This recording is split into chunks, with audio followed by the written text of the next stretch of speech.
Dear students, welcome and thank you for tuning in to this video with me, Dr. Loay Al-Zube. I am still talking about lift force, which is part of the biomechanics class. We've talked before about the definition of the lift force and what are the factors that affect that force. Keep in mind, this is a fluid force. We study this in combination of studying the drag force and the buoyant force. So going back to the lift, I would like to introduce a couple of concepts that they are important in studying and analyzing the lift force. So the first thing I want to mention and emphasize here is a foil. What is a foil? It is a body in a specific shape that is capable of generating lift in the presence of a fluid flow. So if you look at the schematic to the right of the screen, you can see that we have something like a wing and it is passing through a fluid flow, or let's say this is air, and these two conditions satisfy the reality of creating lift. Keep in mind that the wing or whatever object we are studying is actually designed in such a way to generate lift according to the factors that we mentioned in the previous video.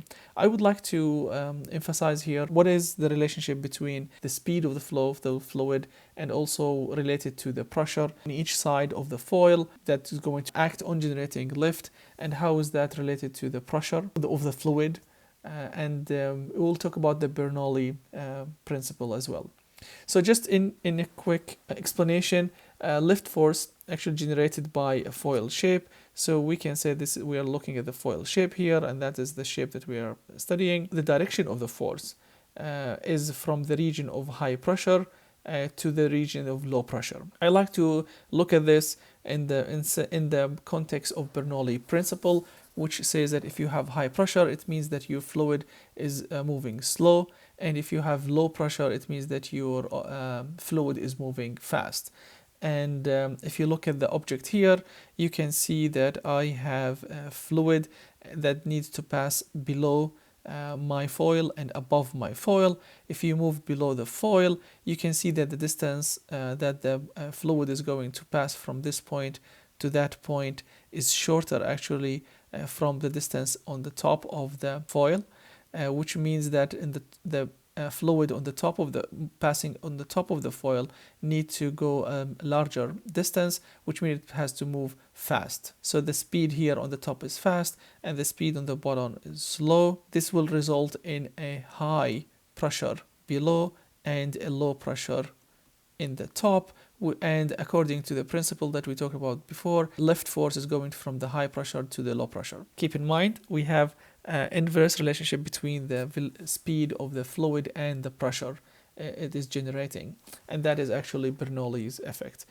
We're moving from high pressure to low pressure, or from the slow speed of the fluid, the region of the slow speed, to the region of the high speed. That's why we call it lift. We are pushing it up to the low pressure region. And as I mentioned before, this is according to the Bernoulli Principle, and it's an expression of the inverse relationship between the velocity and the pressure. If you have low velocity, it means you have high pressure. If you have high velocity of the flow, it means that we have low pressure. The lift force is pushing my foil or my object from in the direction from the high pressure to the low pressure, as I mentioned before. One more concept we need to talk about and explain in lift force, something called the angle of attack. This is a very important principle, and the definition is that it's the angle formed between the primary axis of the body. So if you're looking at this skier, we're going to draw the line of our axis of the body. So this is the line, and you need to have, it's the angle formed between the primary axis and the direction of the fluid flow. So if the flow is going this way, this is your angle, right? And this is the angle that we are talking about. So that's the direction of the flow, and you have the main axis or the primary axis of the body.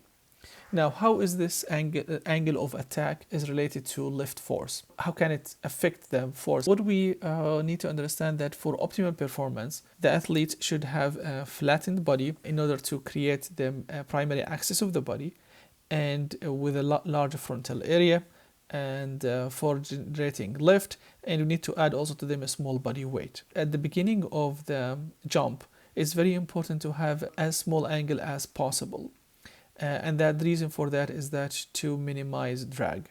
So if you have large angle, a large angle, like here in the example that we mentioned before, if this angle is large, actually you're going to create a large drag. So players need, or athletes need, to minimize the attack angle in order to reduce drag and make sure that they can, go jump as high as possible, and allow lift to, allow them to jump as high as possible and reduce the drag force, which is going to be a resistance force pushing them back. I hope that this video clarify the concept of the attack angle, as well as the Bernoulli principle, which both are very important in studying the lift force. Thank you for watching, and to the next video. Bye.